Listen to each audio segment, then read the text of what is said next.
I heard about this man who was in a job interview. And one of the questions was, are you responsible? And he said, yes, of course I am.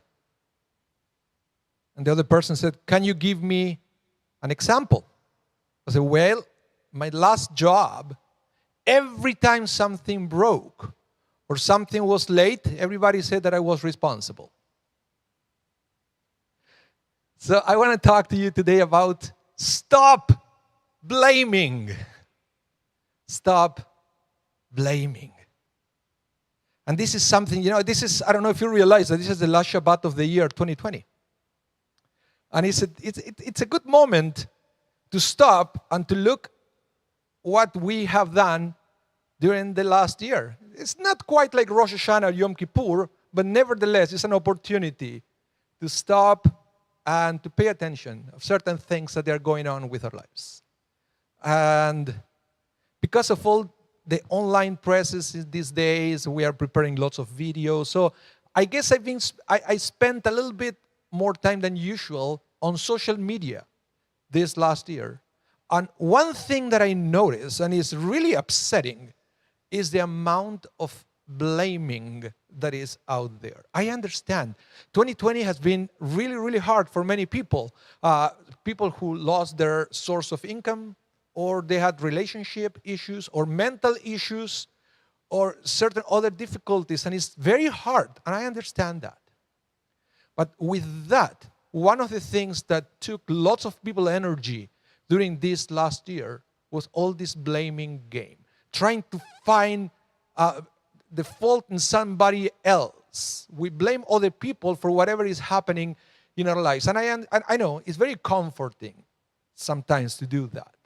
But we don't realize that every time that we play that blaming game, we are adding poison to our life. It's a very toxic thought. It's a very toxic thing to play this blaming game. I learned once, sometimes taught me that our life is like a container. It's a limited container. Have certain space. And it's up to us what we put into that container. It's a container that it was designed for good things. We should be filling it up with wonderful things, with passion, with confidence, with love, with kindness, with optimism. But then you see what happened? Naturally, problems come into our lives. And they start taking, we have all these negative things that start taking up space in this container. All of a sudden, we start adding a 10% of worry about the future. Then a 20% of anger about what happened in the past. Another 10% of bitterness about things that are going on with our families. Another 30% of guilt for all the mistakes we made. And an extra 10% of jealousy for all the things that other people have but I don't have. And before you know it, that container has 70% of things that they are negative. Before even realizing, we have very little space for good things in our lives. It's not much different of when you have a computer. I don't know if you have a computer at home. And sometimes you have to be very careful when you start loading into your computer, because one day you wake up, you try to use the computer, and it doesn't work. And I tell you this because I receive phone calls sometimes from people, because they know how techy I am. They call me and say, my computer is so slow, I can't even use it.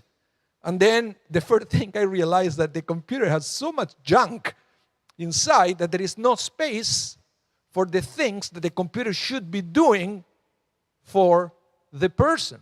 And life is not much different. We start putting all these negative things inside our lives. And then no wonder there is no joy, there is no energy, there is no creativity. Because of all the negative things that we allow to enter in our lives. And if we have to say the top one for the year 2020 was perhaps blaming others.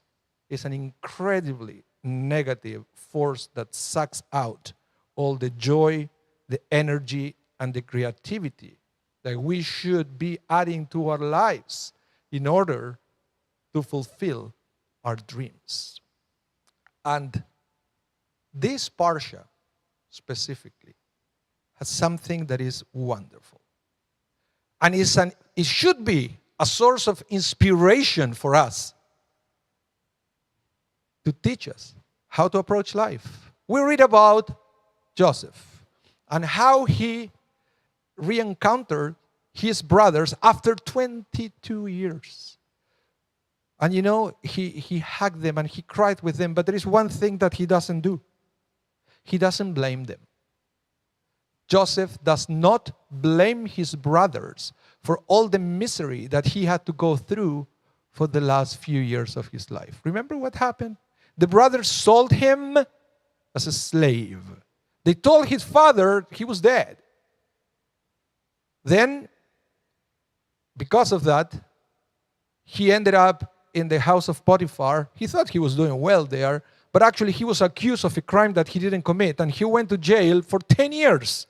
And also, we don't see that Joseph is blaming Potiphar for not doing anything, or not blaming the Egyptian society for forgetting that he was in jail. We don't see Joseph blaming God for everything that happened to him. In fact, when he finally is in front of his brothers, instead of blaming others, he almost like he thanked God because everything that happened to him brought some kind of teachings that it was essential for everything that God prepared for him in the future. Now, and I believe because he never complained and he never blamed others, instead, he brought all these godly things into his life. Now Joseph is the viceroy of Egypt. He's the one who was able to bring blessing and prosperity in a time that all the other nations were suffering. What a wonderful message that Joseph is bringing to our lives in this last Shabbat of 2020. Because we are living in a day that where blaming others is very tempting. You don't believe me? Go to the social media and you will see there is always somebody blaming somebody else for things that they are going on. Good for them, but don't let that be you. We should know better that if we allowed all these negative things into our lives, little by little, they are sucking up our energy and they are taking up space of things that should be there to help us move forward, not to stop us right where we are. We should get rid of all this negativity, all this guilt, all this bitterness, all this worry, all this fear, all this blame. We should find a way to get them out of our lives. Same thing, when you have a problem with a computer, you usually will have some tools to help you remove all the junk from your computer. We do have a tool.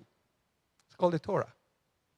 That is bring wonderful teachings to help us to get rid of that junk and to protect our lives from negative forces that they are taking value space that we should be using to bring back into our life joy, energy, creativity, kindness, love, and so many other good things they are going to be good, not just for us, but for everybody else around you. Shabbat Shalom.